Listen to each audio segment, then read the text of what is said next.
I was traveling through Goa on a Korai Veerulla train, sir, and that train someone took my wallet, sir. I know clear. Yeah, about sir. I know clear orma about it, sir. I have lost connection with my family when I was 20 years, sir. I cried and go to the railway uncle, sir. Headquarter, please check it correctly. Headquarter, please. Sir, no, I don't know, sir. The other sir told some. अरे क्या आपको इसको जानना है क्या? ये केरला है भैया. केरला के बच्चे के साथ नहीं खेलना चाहिए, ठीक है? ഡിജിറ്റൽ അറസ്റ്റ് നടത്താനൊരുങ്ങിയ തട്ടിപ്പ് സംഘത്തെ വെള്ളം കുടിപ്പിച്ചൊരു മലയാളി വിദ്യാർത്ഥി. ഈ വീഡിയോ കണ്ടാൽ മനസ്സിലാകും, കൂടുതൽ മുഖവേലയുടെയൊന്നും ആവശ്യമില്ല. കാരണം കഴിഞ്ഞ ദിവസം ഏറ്റവും കൂടുതൽ ചർച്ചയായതും അല്ലെങ്കിൽ ഏറ്റവും കൂടുതൽ വൈറലായതും ഒക്കെ അശോകോഷിൻ്റെ വീഡിയോ ആണ്. അശോകോഷ്, എങ്ങനെയാണ്? ഒരുപാട് ഫോൺ വിളികളൊക്കെ വരുന്നുണ്ടോ? ഉണ്ട്, കുറേ അധികം കോളുകൾ വരുന്നുണ്ട്. ഇപ്പോൾ പോലീസ് അടക്കം എനിക്ക് തോന്നുന്നു അഭിനന്ദിച്ച് വിളിച്ചിരുന്നില്ല. ഈ ഒരു കാര്യം ശ്രദ്ധയിൽപ്പെട്ടു എന്ന് പറഞ്ഞ് വിളിച്ചിട്ടുണ്ടായിരുന്നു. അവർ പറഞ്ഞു നല്ലതാണ് ചെയ്തത്, കാര്യം ഒത്തിരി അധികം ആൾക്കാർ ഈ ഒരു കെണിയിൽ വീഴുമ്പം ഇങ്ങനെ ചെയ്തത് നന്നായി എന്നുള്ള രീതിയിൽ അവർ പറഞ്ഞിരുന്നു. നല്ല അവർക്കൊരു ഹോപ്പ് കൊടുത്തു. ഈ പറഞ്ഞ പോലെ ഏകദേശം ഒരു പകുതിയൊക്കെ എത്തിയപ്പോൾ വരെ അവർ വിചാരിച്ച് കാണും കുറച്ച് കാശൊക്കെ തട്ടിയെടുക്കുക. എന്നാൽ അവസാനം വരെ 2 മണിക്കൂറൊക്കെ അവരെ കഷ്ടപ്പെടുത്തി ഇല്ലേ കൊടുക്കാനുള്ള മാക്സിമം പാഠം പഠിപ്പിച്ചവരെ. ഏകദേശം അവസാനം വരെ അവർ പൈസ കിട്ടും എന്നുള്ള രീതിയിൽ തന്നെയാണ് നിന്ന കാര്യം. ഇല്ലെങ്കിൽ അവർ അത്രയും ഒരു നേരം വരെ ഇരിക്കുന്നതല്ല. അവർ ഉദ്ദേശിക്കുന്നതെന്ന് വെച്ച് കഴിഞ്ഞാൽ ആ ഒരു സ്റ്റേജ് വരെ കൊണ്ടെത്തിക്കുന്ന ആൾക്കാരെല്ലാം തന്നെ പൈസ കൊടുത്തിട്ട് പോകാൻ വില്ലിങ് ആയിട്ടുള്ളവരായിരിക്കും എന്നുള്ള രീതിയിലാണ് അവർ ഈ സ്ക്രിപ്റ്റ് ഫുള്ള് സെറ്റ് ചെയ്തിരിക്കുന്നത്. എങ്ങനെയായിരുന്നു ഇതിൻ്റെ ഒരു തുടക്കം? എങ്ങനെയായിരുന്നു? എങ്ങനെ ഒരു കോളാണ് വരുന്നത്? അല്ലെങ്കിൽ ഏത് രീതിയിലാണ് ഒരു വീഡിയോ കോളിലോട്ടൊക്കെ കാര്യങ്ങൾ മാറുന്നത് എന്ന് പറയാം. എനിക്ക് ആദ്യം അച്ഛൻ്റെ ഫോണിലേക്കാണ് കോൾ വന്നത്. ട്രായിൽ നിന്നെന്ന് പറഞ്ഞിട്ടാണ് ആദ്യം കോൾ വന്നത്. ഒരു IVR കോളായിരുന്നു, ഒരു ഓട്ടോമേറ്റഡ് കോളായിരുന്നു.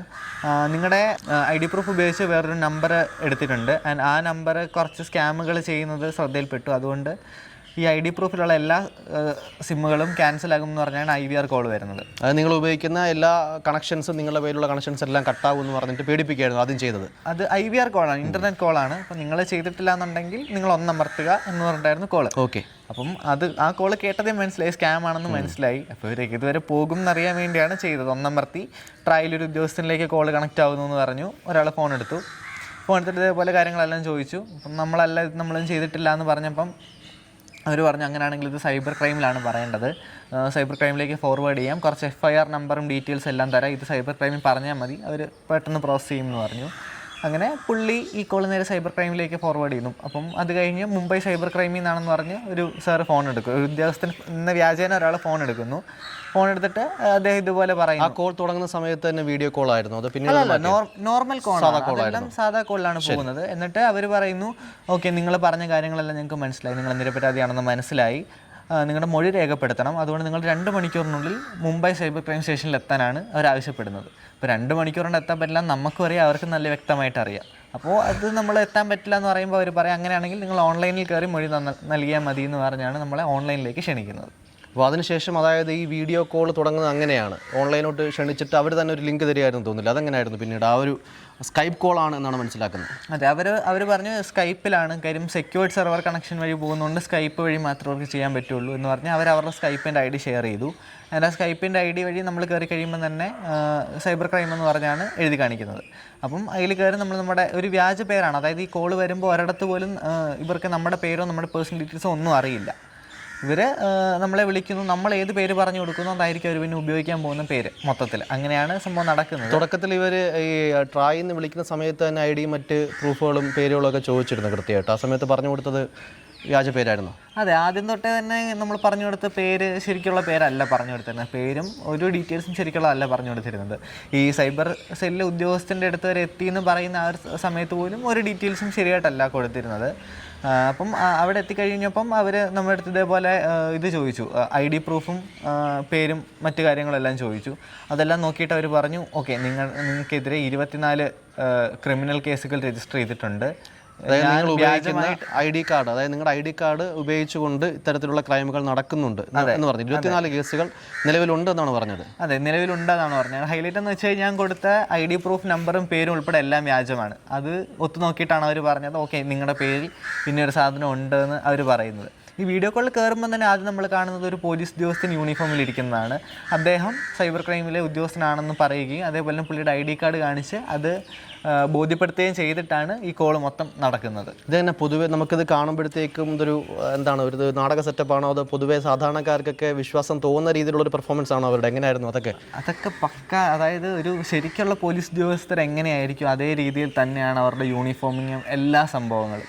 അപ്പോൾ സാധാരണ ഒരാളാണ് കയറുന്നുണ്ടെങ്കിൽ എന്തായാലും വിശ്വസിച്ച് പോകുന്ന തരത്തിലുള്ള അതേ സെയിം അറ്റയറും സംഭവങ്ങളും എല്ലാം ആണ് അവരൊരുക്കിയിരിക്കുന്നത്. ഇവൻ നമ്മൾ സംസാരിക്കുമ്പോൾ പോലും ബാക്ക്ഗ്രൗണ്ടിൽ പോലീസ് വോക്കി ടോക്കിയുടെ സൗണ്ടും നമ്മൾ നമ്മളിപ്പോൾ പറഞ്ഞു കൊടുക്കുന്ന ഡീറ്റെയിൽസ് എല്ലാം അവർ ഹെഡ് ക്വാർട്ടേഴ്സിലേക്ക് പാസ് ചെയ്യണമെന്ന് പറയും. അത് ഇവർ സംസാരിക്കുന്ന എല്ലാം വോക്കി ടോക്കി വഴി ഉള്ള പോലെയാണ് മെസ്സേജസ് അങ്ങോട്ട് പോകുന്നതും എല്ലാ കാര്യങ്ങളും അങ്ങനെയാണ് അവരവിടെ സെറ്റ് ചെയ്യുക. അതേപോലെ തന്നെ ഒരു പോലീസ് ഉദ്യോഗസ്ഥനടുത്ത് പോയി ഉച്ചയായി പോയി ചായ മേടിച്ചിട്ട് വരാൻ പറയുക, ബാക്കി പെൻഡിങ് കേസുകളുണ്ട് എന്ത് ഇതുവരെ തീർക്കാത്തയും ചോദിക്കുക, അങ്ങനെയൊക്കെയുള്ള സംഭാഷണങ്ങളെല്ലാം നമുക്ക് കേൾക്കാൻ പറ്റും. കള്ളന്മാരാണെങ്കിലും വളരെ വിശ്വാസപൂർവ്വം കള്ളത്തിൽ നടത്തുന്നവന്മാരാണ്. അപ്പോൾ എങ്ങനെയായിരുന്നു ഈ പറഞ്ഞതുപോലെ ഈ വീഡിയോ പകർത്തിയത് ആരാണ് ശരിക്കും? അപ്പം ഈ ഒരു സംഭവം തുടങ്ങിയപ്പോൾ തന്നെ ഇതെന്തായാലും ഡിജിറ്റൽ അറസ്റ്റിലേക്ക് പോകും ആദ്യം തന്നെ ഉറപ്പായിരുന്നു. കാര്യം ഇവരുടെ IVR കോൾ വന്നപ്പോൾ തന്നെ ഇത് എത്തി നിൽക്കുക അവിടെയാണെന്നുള്ള ആദ്യം അറിയായിരുന്നു. അതുകൊണ്ട് ഇവർ ഓൺലൈനിലേക്ക് കയറാൻ പറഞ്ഞപ്പോൾ തന്നെ അച്ഛൻ പറഞ്ഞു അങ്ങനെയാണെങ്കിൽ നമുക്ക് ഫേസ്ബുക്കിൽ ലൈവ് ഇടാം എന്ന് പറഞ്ഞ് അച്ഛൻ ഫേസ്ബുക്കിൽ ലൈവ് ഇടുകയായിരുന്നു ചെയ്തത്.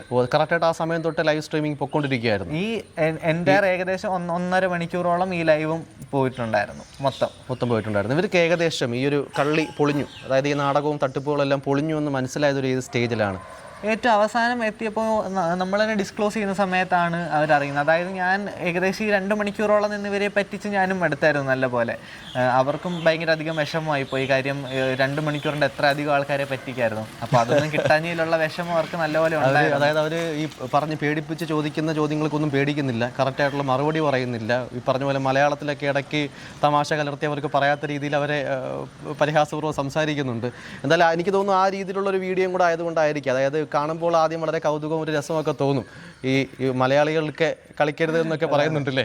അതൊക്കെ ഏറ്റവും അവസാനമാണ്. ഇതിന് മുമ്പ് ഇടയ്ക്കൊക്കെ മലയാളത്തിലോടെ സംസാരിക്കുന്നുണ്ടെങ്കിൽ പോലും അവർക്കത് അവരെ പറ്റിക്കുന്നതാണെന്നോ അല്ലെങ്കിൽ ഭാഷ അറിയില്ല, അവർക്ക് മനസ്സിലാവുന്നില്ല. ഭാഷ മാത്രമല്ല, ഹിന്ദിയിലോ ഇംഗ്ലീഷിലോ ആണെങ്കിൽ പോലും അവരെ പല രീതിയിൽ ചോദിക്കുന്നത് അല്ലെങ്കിൽ പറ്റിക്കാൻ വേണ്ടി സംസാരിക്കുന്ന രീതിയിലുള്ള സാധനങ്ങൾ പോലും അവർക്കൊന്നും മനസ്സിലായിട്ടില്ലായിരുന്നു. അവസാനം എങ്ങനെയാണ് ഇവർ കോള് കട്ട് ചെയ്ത്? എങ്ങനെയാണ് അവർക്ക് മനസ്സിലായി കൃത്യമായിട്ട് എന്തെങ്കിലും അഡ്മിറ്റ് ചെയ്യുക അങ്ങനെയൊന്നും സാഹചര്യം ഉണ്ടായില്ല? അവർ എങ്ങനെയാണ് കോൾ കട്ട് ചെയ്ത് പോയത്? അതിന് മുന്നേ പറഞ്ഞത് എന്താണ്? ഏറ്റവും അവസാനം ഇവർ ഇതേപോലെ ഞാൻ ഒരു ഫേക്ക് ID ഒക്കെയാണ് അവർക്ക് പറഞ്ഞു കൊടുത്തത്. അപ്പോൾ ഇവർക്ക് ചെറിയൊരു സംശയം തോന്നിയിട്ട് ഇവർ പറഞ്ഞു ശരിക്കുള്ള ID പ്രൂഫ് കാണിക്കാൻ പറഞ്ഞു. അപ്പം നമ്മുടെ കൈവശം ഇല്ലാത്തതുകൊണ്ട് തന്നെ എനിക്കത് കാണിക്കാൻ പറ്റിയില്ല. അപ്പം ആ ഒരു സാഹചര്യം എത്തിയപ്പോൾ ഞാൻ പിന്നെ നിർത്താമെന്ന് വിചാരിച്ചിട്ട് ഈ ഇടയ്ക്ക് നമ്മുടെ തൃശ്ശൂർ സൈബർ സെല്ലിൽ ഒരു സാറിൻ്റെ ഒരു വീഡിയോ ഇടയ്ക്ക് വൈറലായിട്ടുണ്ടായിരുന്നു. ഇതേപോലെ വേറെ പോലീസ് ഉദ്യോഗസ്ഥൻ വിളിച്ചത്. അതെ. അപ്പം ആ ഒരു വീഡിയോ ഏകദേശം ഇവരെ പോലെ തന്നെ ജോലി ചെയ്യുന്ന ആൾക്കാരാണ്, അതും ഇങ്ങനെ സ്കാം ചെയ്യാൻ വേണ്ടി ഇരിക്കുന്നവരാണ്. അപ്പോൾ ഞാൻ ആ വീഡിയോയുടെ സ്ക്രീൻ റെക്കോർഡിംഗ് എടുത്ത് ഞാൻ ഇവർക്ക് ഷെയർ ചെയ്ത് കൊടുക്കുകയായിരുന്നു. ഷെയർ ചെയ്ത് കൊടുത്തപ്പോൾ അവർക്ക് മനസ്സിലായി ഓക്കെ പണി കിട്ടി, ഇനി നിന്നിട്ട് കാര്യമില്ല എന്ന് മനസ്സിലായിട്ട് അവർ ഹിന്ദിയിൽ കുറേ ചീത്തയൊക്കെ വിളിച്ചിട്ട് പോവുകയാണ് ചെയ്തത്. അവർ തന്നെ കോള് കെട്ടിയിട്ട് പോവുമായിരുന്നു. എന്തായാലും അശുഘോഷ് അങ്ങനെ വളരെ സ്കിൽഫുള്ളായി അല്ലെങ്കിൽ വളരെ സാമർഥ്യപരമായിട്ടാണ് ഈ ഒരു തട്ടിപ്പ് സംഘത്തെ നേരിട്ടതെന്നുള്ളതാണ്. എങ്ങനെയാണ് ഇപ്പോൾ നിരവധി കോളുകളൊക്കെ വരുന്നുണ്ടോ? സുഹൃത്തുക്കളും നാട്ടിലുള്ള ആൾക്കാരും ഒക്കെ വിളിക്കുന്നത്? നാട് ഇവിടെ തന്നെയാണ്, സ്വന്തം സ്ഥലം ഇടുക്കിയാണ്. ഞാൻ പഠിച്ചതും വളർന്നതൊക്കെ ട്രിവാൻഡ്രത്ത് തന്നെയാണ്. അങ്ങനെയാണ് ഇവിടെ. പഴയ സുഹൃത്തുക്കളടക്കം ഈ ഒരു വീഡിയോ വൈറലായത് കണ്ടിട്ട് വിളിക്കുന്നുണ്ടോ? കുറേ അധികം ആൾക്കാരുടെ കോള് വരുന്നുണ്ട്, ഫ്രണ്ട്സിൻ്റെയും അത് കസിൻസും എല്ലാവരും വിളിക്കുന്നുണ്ട്. ഈ ഒരു വലിയ സാമ്പത്തിക നഷ്ടം അല്ലെങ്കിൽ അങ്ങനത്തെ ഒരു അവസ്ഥയിലോട്ട് പോയില്ലേ? പറഞ്ഞ പോലെ അവരെ വെള്ളം കുടിപ്പിക്കുകയാണ് ചെയ്തത്. ഏതെങ്കിലും രീതിയിൽ ഈ ഒരു ഇൻസിഡന്റ് പോലീസിനെ അറിയിച്ചിരുന്നോ അതിന് മുന്നേ തന്നെ ഈ സംഭവം കഴിഞ്ഞ ഉടനെ? കാര്യം എന്ന് വെച്ച് കഴിഞ്ഞാൽ ഇത് എനിക്ക് ഫിനാൻഷ്യൽ ലോസ് ഒന്നും ഉണ്ടായിട്ടില്ല. കാര്യം ഇത് നമ്മൾ ഇതിനെപ്പറ്റി ബോധവാനായിരുന്നുകൊണ്ട് തന്നെ ഞാൻ ആ ഒരു ഇതിലേക്ക് നിന്ന് കൊടുത്തിട്ടില്ലായിരുന്നു. മാക്സിമം അവരിത്ര ആൾക്കാരെ വിളിച്ച് പറ്റിക്കുന്നു, പിന്നെ എന്തുകൊണ്ട് അവരൊന്ന് പറ്റിച്ചുകൂടാ എന്നുള്ളൊരു ഇതിലാണ്. ആദ്യം ഈ അച്ഛൻ ഈ കോള് മാറുന്ന സമയത്ത് തന്നെ അവരെ എങ്ങനെയെങ്കിലും പറഞ്ഞതുപോലെ ഒന്ന് കൊടുക്കണം ആ ഒരു രീതിയിലായിരുന്നു ഇല്ലേ മനസ്സ് പോയത്? ഉറപ്പായിട്ടും. കാര്യം എന്തായാലും എത്ര അധികം ആൾക്കാരെ ഇവർ പറ്റിക്കുന്നതാണ്. അപ്പോൾ എന്തുകൊണ്ട് ഇവർക്ക് തിരിച്ച് ഒരു പണി കൊടുത്തുകൂടാ? സ്ഥിരമായിട്ട് ഇങ്ങനത്തുള്ള വാർത്തകളൊക്കെ കൃത്യമായിട്ട് ഫോളോ ചെയ്യുന്ന ഒരാളും കൂടാണ്. അതെ, ഞാനൊരു സൈബർ സെക്യൂരിറ്റി സ്റ്റുഡൻ്റ് ആണ്. അപ്പം അതുള്ളതും കൂടെ കൊണ്ട് ഇങ്ങനെയുള്ള സംഭവങ്ങൾ ഏകദേശം കുറേ വർഷങ്ങളായിട്ട് ഞാൻ ഫോളോ അപ്പ് ചെയ്യുന്ന കൂട്ടത്തിലാണ്. അപ്പോൾ അതുകൊണ്ട് തന്നെ ആദ്യം കോള് കണ്ടതേ മനസ്സിലായിരുന്നു. എന്തായാലും തീർച്ചയായിട്ടും കേരളത്തിലെ ഈ നിരവധി വാർത്തകളാണ് ഓരോ ദിവസവും ഈ ഒരു സൈബർ തട്ടിപ്പ് അല്ലെങ്കിൽ ഡിജിറ്റൽ അറസ്റ്റ് അങ്ങനെയുള്ള രീതികളൊക്കെ റിപ്പോർട്ട് ചെയ്യപ്പെടുന്നത്. അങ്ങനെയുള്ള ആളുകൾ ഇത്തരത്തിലുള്ള കോളുകൾ വരികയാണെങ്കിൽ ഏത് രീതിയിൽ വേണം അവരോട് പെരുമാറാൻ, അല്ലെങ്കിൽ അവരെയും തിരിച്ച് വെള്ളം കുടിപ്പിക്കാൻ പറ്റും, ഇതിനെ പറ്റിയിട്ടൊക്കെ ഒരു ധാരണ ഉണ്ടെങ്കിൽ എന്ന് ഒരു മാതൃകയാക്കാവുന്ന ഒരു സംഭവമാണ് അശുഘോഷിൻ്റെത്. എന്തായാലും വീഡിയോ വല്ലാത്ത രീതിയിൽ വൈറലാവുകയും ചെയ്തിട്ടുണ്ട്. പോലീസ് അടക്കം, കേരള പോലീസ് അടക്കം അശുഘോഷിനെ വിളിച്ച് അഭിനന്ദിക്കുന്ന, അതേപോലെ പല സുഹൃത്തുക്കളടക്കം അഭിനന്ദിക്കുന്ന ഒരു സാഹചര്യമാണ്. എന്തായാലും കരുതിയിരിക്കുക, ഇങ്ങനത്തുള്ള കോളുകൾ ഇന്നല്ലെങ്കിൽ നാളെ നമുക്ക് നമുക്കെല്ലാവർക്കും വരാം. പക്ഷേ അതിനെ എത്തരത്തിൽ നേരിടണം എന്നുള്ള കാര്യമാണ് അശുഘോഷ് നമ്മെ പഠിപ്പിക്കുന്നത്. തിരുവനന്തപുരത്തു നിന്നും ക്യാമറാമാൻ അഭിജിത്തിനൊപ്പം ജയശങ്കർ, ഫോക്കസ് ന്യൂസ് ടീം.